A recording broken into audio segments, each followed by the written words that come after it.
గణేశాయ నమః.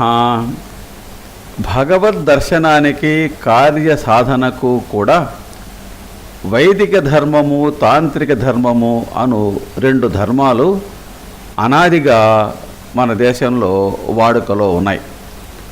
వైదిక ధర్మాన్ని హరి, తాంత్రిక ధర్మాన్ని హరుడు ప్రకటించినట్లు చెప్పుకుంటారు.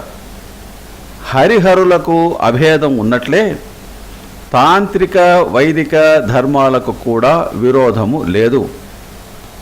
కొందరు హరిని, మరికొందరు హరుని, ఇంకా కొందరు హరిహరులను కొలుస్తూ ఉంటారు.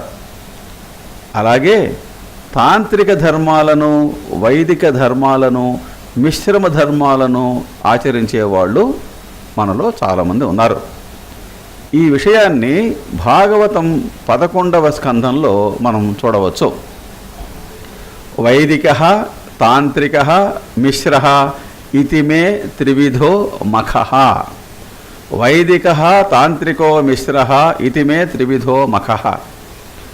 ఈ తంత్ర విద్య మరల రెండు రకాలుగా ఉంటుంది. ఒకటి దక్షిణాచారము, మరి ఒకటి వామాచారము. ఈ రెండు విధానాలు కూడా అలవాటులో ఉన్నాయి. వామ మార్గంలో భైరవి చక్రము, పంచ మకారాలకు ప్రాధాన్యత ఉంటుంది. వామాచారము అన్న వెంటనే సాధారణ ప్రజలలో ఇది క్షుద్రము అనేటువంటి తక్కువ అభిప్రాయం లేకపోలేదు. ఋగ్విధానము అనేటువంటి గ్రంథంలో అస్య వామస్య సూక్తంతు జపేచ్చాన్యత్ర వా జలే బ్రహ్మహత్యాదికం దగ్ధ్వా విష్ణులోకం సగచ్చతి.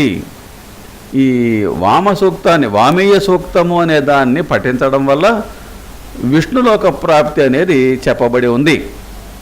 నిరుక్తం అనేటువంటి శాస్త్రంలో వామ శబ్దానికి ప్రశస్తమైనది అని అర్థం ఇచ్చి ఉన్నారు. సంస్కృతంలో వామము అంటే సుందరము, వామాంగి అంటే సుందరమైన అంగములు కలది. ఈ మార్గమును ప్రవర్తింపజేసిన శివుని మాటలలోనే, హరుని మాటలలో వామో మార్గః పరమగహనః యోగినామపి అగమ్యః. దీన్ని గనక తక్కువగా అనుకొస్తే లోలుపో నరకం వ్రజేత్. వామో మార్గః పరమగహనః యోగినామప్యగమ్యః లోలుపో నరకం వ్రజేత్. ఈ రెండు ఆధారంగా వామ మార్గమును ఆచరించువాడు జితేంద్రియుడై ఉండాలి. కానీ కొందరు వామాచార పరాయణులు దురాచారములతో, బీభత్సములైనటువంటి పద్ధతులతో, మద్య మాంసాది ఉపహారములతో పూజలు చేస్తుండడం కూడా మనం గమనింపకపోలేదు. అందువచేతనే ఈ వామాచారాన్ని శిష్టజనులు అనాదరిస్తారు. ఈ వామాచారానికి కౌలాచారము అని కూడా పేరు. వామ మార్గము రహస్యాత్మకమైనది. ఈ వామాచారానికి వీరాచారమని కూడా పేరు. ఈ ఆచారమును ప్రవర్తింపజేసే గ్రంథములు మొత్తము 64 ఉన్నాయి.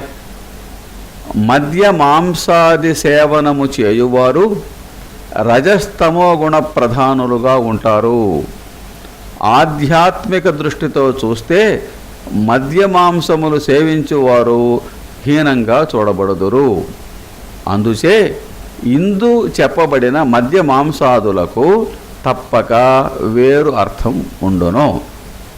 వామమార్గతంత్రంలో భాషా సంకేతములతో కూడి ఉంటుంది. సంస్కృతంలోనే చాలా చోట్ల నేరుగా చెప్పే వర్బాటంగా తీసుకున్నప్పుడు ఒక అర్థం ఉంటుంది, లోతుగా వెళ్ళినప్పుడు మరొక అర్థం ఉంటుంది. వ్యంగ్యంగా మంచివి చెప్తారు. ఇక్కడ మద్యము అంటే వామాచారంలో పంచమకారాలు ముఖ్యము. అందులో మొట్టమొదటిది మద్యము. మద్యము అనగా కొబ్బరి నీరు. మద్యము అనగా ఇక్కడ కొబ్బరి నీరు, అంతేగాని కళ్ళు మొదలైనటువంటివి కాదు. కులార్ణవతంత్రము అనేటువంటి ఒక గ్రంథంలో ఈ మద్యము అనే పదానికి పాలు అనేటువంటి అర్థాన్ని ఇచ్చున్నారు. కొబ్బరి నీరు కలిసిన మద్యము అని చెప్పబడింది. ఇది భౌతిక రూపం, బయట కనపడడానికి మాత్రమే కొబ్బరి నీరు మద్యము ఇవన్నీ కూడా. దివ్య రూప మద్యం అనేది ఈ క్రింది విధంగా ఉంటుంది. ఏమిటిది? నమద్యం మాధవి మద్యం. మాధవి మద్యం అంటే చెట్ల నుంచి పూల నుంచి తయారు చేసినటువంటి కళ్ళు కాదు. మద్యం శక్తి రసోద్భవం సామరస్య అమృతోల్లాస మైథునం తత్ సదాశివం. అమృతత్వమైనటువంటి శక్తిదాయకమైనటువంటి రసము. ఈ రసము ఎలా ఏర్పడుతుంది? శివశక్తుల యొక్క సామరస్యము, శివశక్తుల యొక్క సంయోగముచే ఏర్పడు అమృతత్వమే శక్తిదాయకమైనటువంటి రసము. బ్రహ్మరంధ్రము వద్ద సహస్రదళంలో ద్రవించే రసపానమే మద్యపానము. ఇది యోగులకు సిద్ధమవుతుంది. సహస్రార కమలం అనే పాత్రలో చంద్రకళతో స్రవించిన పానయోగ్యమైన ద్రవమే సుర. దానిని త్రాగుట వలన యోగులకు అనర్థములను పోగొట్టి పరమార్థమును ఇచ్చుటలో అది తోడ్పడుతోంది. అది మద్యం. ఇక మాంసం అనే దానికి వెళ్తాం. రెండవ మకారం. మాంసం మత్స్యంతు సర్వేషాం లవణ ఆర్ద్రక మీరితం. మాంసం మత్స్యంతు సర్వేషాం లవణార్ద్రక మీరితం. మాంసము అనగా లవణము, మత్స్యము అనగా ఆర్ద్రకము. ఆర్ద్రకం అంటే అల్లము. మత్స్యం మాంసం మత్స్యంతు సర్వేషాం లవణ ఆర్ద్రక మీరితం. ఇది భౌతిక రూపం. దివ్య రూపమును తీసుకున్నచో సమస్త వస్తువులలో అంతర్యామి అయినటువంటి ఈశ్వరునికి సమర్పణ చేయుట అనే మాంస శబ్దమును వివరించుట. ఎట్లా? మా శబ్దాత్ రసనాజ్ఞేయ తదంశాన్ రసన ప్రియాన్ ఏతత్యో భక్షయేత్ దేవి స ఏవ మాంస సాధక. మాంసాన్ని ఎవరు తింటాడో అతడే ఈ సాధకుడు. మాంసం తినడం అంటే ఏమిటి? మా శబ్దాత్ రసనాజ్ఞేయ. మా అంటే నాలుక. తదంశాన్ రసన ప్రియాన్. ఆ నాలుకకు ఇష్టమైనటువంటి రసాలు ఏమైతే ఉన్నాయో వాటినన్నిటినీ ఎవడైతే మింగివేస్తాడో అంటే ఇక్కడ దానిని వదులుకుంటాడో, దాని మీద మనస్సు పోనివ్వడో, దానిని ఇష్టంగా రుచి చూడడో, ఆ రసములను ఎవరైతే మాంతారో వారే మాంస సాధకులు. కామక్రోధ సులోభ మోహ పశుకాన్ చిత్వా వివేకాసిన మాంసం నిర్విషయం పరాత్మసుఖదం భుంజంతి తే వై బుధాహ. కామక్రోధ లోభ మోహ అనేటువంటి ఈ పశువులు అనేటువంటి వివేకమును ఖడ్గముతో ఛేదించి ఆ పశుమాంసమును నిర్విషయమైనటువంటి తత్వాన్నే మాంసంగా ఎవరైతే ఆరగిస్తారో వాళ్లే తెలివైనటువంటి బుధులు. పశుమాంసము ఇష్టం. ఏం పశువులవి? కామ క్రోధ లోభ మోహము అనేటువంటి పశువులను వివేకము అనేటువంటి ఖడ్గంతో ఛేదించి ఆ మాంసాన్ని ఎవరైతే నిర్విషయం అంటే విషయలోలుపులు కాకుండా ఉంటారో వారే బుధులు, పండితులు. ఈ విధంగా మాంసం అనేటువంటి పదానికి అర్థం చెప్పడం జరిగింది. ఇక మూడవ మకారము మత్స్యము. ఇంద్రియములు అనే మత్స్యములను తన వశము చేసుకోగలిగిన వాడే మత్స్య ఆసనుడు. ఆసనుడు అంటే తినేవాడు. మత్స్య ఆసనుడు చేపలను తినేవాడు. ఏమిటి చేపలు ఇక్కడ? ఇంద్రియాలు. తంత్రతత్వం ప్రకాశము అనే గ్రంథంలో విషయరాగము అనేటువంటి జలంలో అహంకారము, దంభము, పిశునత, అసూయ, ద్వేషము అనేటువంటి 5 రకాలైనటువంటి చేపలను పట్టుకొని సద్విద్య అనే అగ్నిలో వండి తినుటయే మత్స్యాసనము. చేపలు తింటారు బాపనులు అంటే ఈ మత్స్యములను తినడము. ఏమిటి మత్స్యములు? అహంకారము, దంభము, పిశునత, అసూయ, ద్వేషము అనేటువంటి చేపలను సద్విద్య అనేటువంటి అగ్నిలో వండి ఆ చేపలను తినడమే మత్స్యాసనము. అదే శ్లోకంలో చెప్తాడు, అహంకారో దంభో మద పిశునత మత్సరద్విష షడేతాన్ మీనాన్ వై విషయ హర జాలేన విధృతాన్ పచన్ సద్విద్యాగ్నౌ నియమిత కృతి ధీవర కృతి సదా ఖాదేత్ సర్వాన్ని నచ జలచరాణం కుపిషితం. చేపల యొక్క చెడిపోయినటువంటి మాంసమును కాదు, ఈ చేపలను ఎవరైతే విషయహర అంటే విషయముల నుండి దూరంగా పోవడము అనేటువంటి జాలము అంటే వలలో పట్టుకొని సద్విద్యలో దానిని వండి తినడం అనేది జరుగుతుంది. ఇంకొక చోట మత్స్య సాధకుని ఈ విధంగా వివరించి ఉన్నాడు. గంగా యమునయోర్ మధ్యే మత్స్య ఉద్వౌ చరతౌ సదా తౌ మత్స్యౌ భక్షయేత్యస్తు శోభవేత్ మత్స్య సాధక.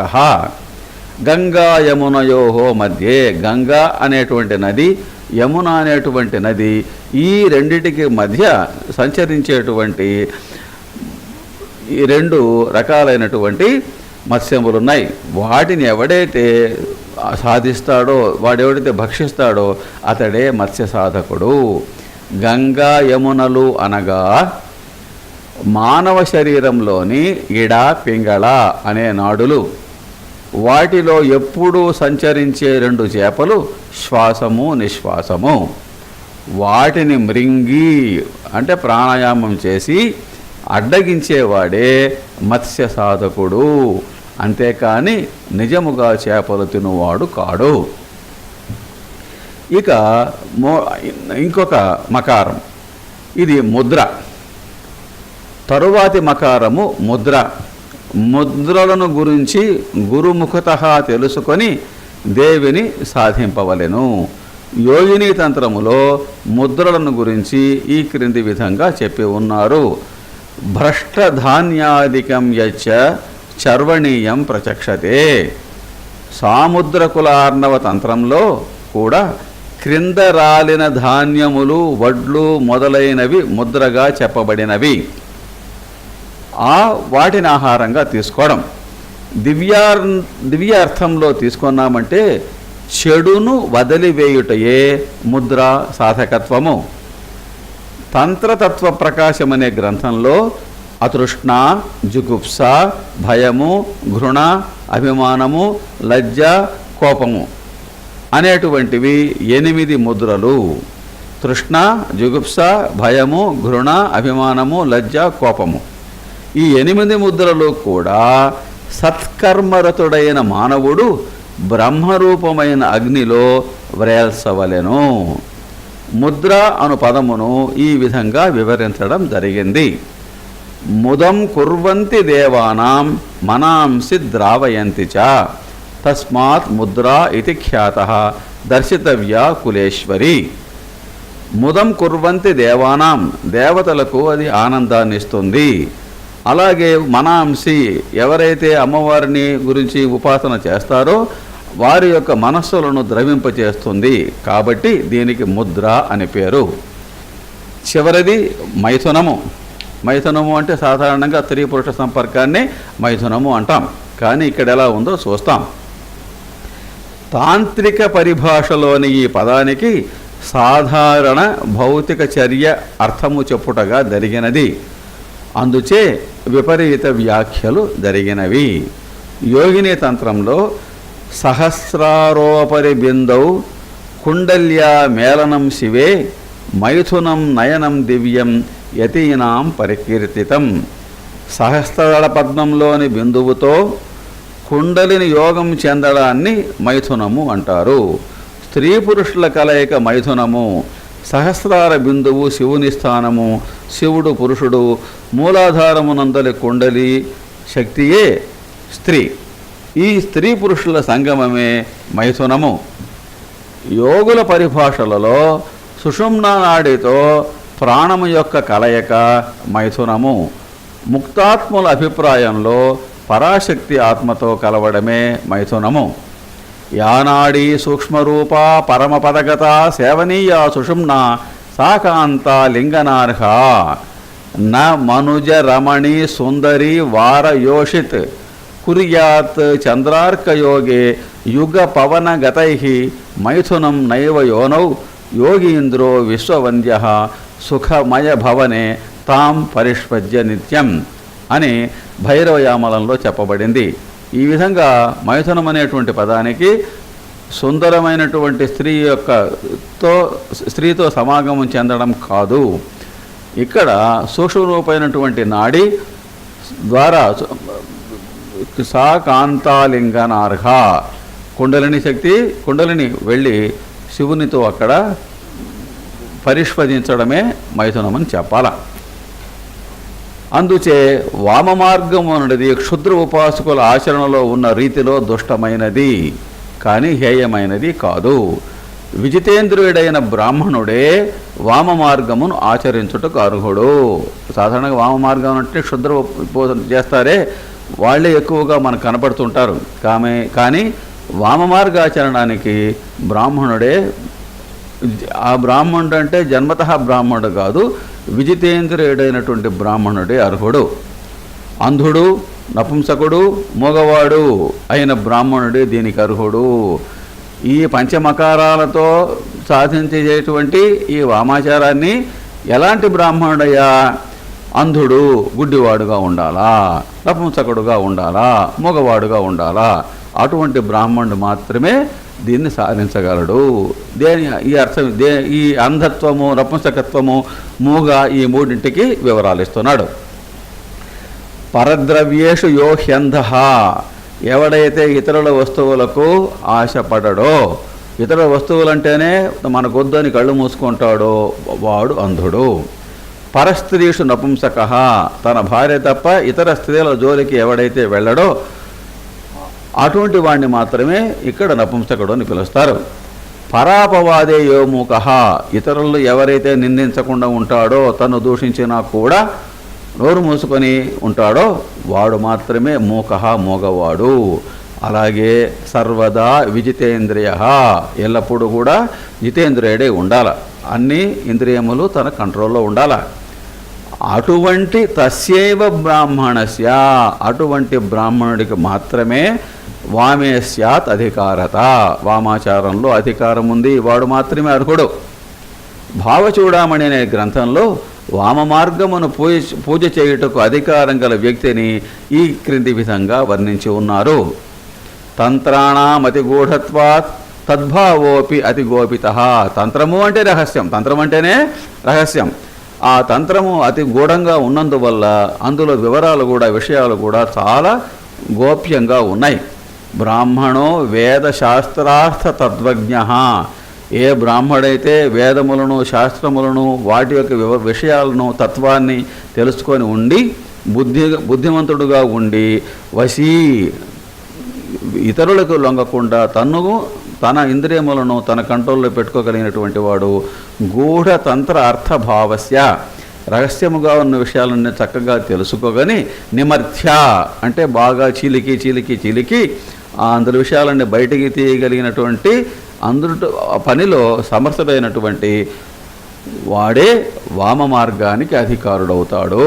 ఇతరుడు అంటే కామక్రోధ లోభ మోహ మత మాత్సర్యములకు లొంగిపోయి ఇతరుల వస్తువుల మీద మమకారాన్ని పెంచుకొని అన్నిటినీ తాను అనుభవించాలన్నటువంటి ఎవడైతే అనుకుంటాడో వాడు బ్రాహ్మణ జన్మలో పుట్టినా కూడా దుఃఖభాగ్ భవేత్, ఈ జోలికి వెళ్లకుండా ఉండాలా, వెళితే లేనిపోని సమస్యలను కొని తెచ్చుకుంటాడు. ఈ విధంగా వామాచారంలో పంచమకారాలు మద్యము, మాంసము, మత్స్యము, ముద్ర, మైథునము అనే వాటికి దివ్యార్థంలో ఏమేమి ఉన్నాయో వివరించి చెప్పడం జరిగింది.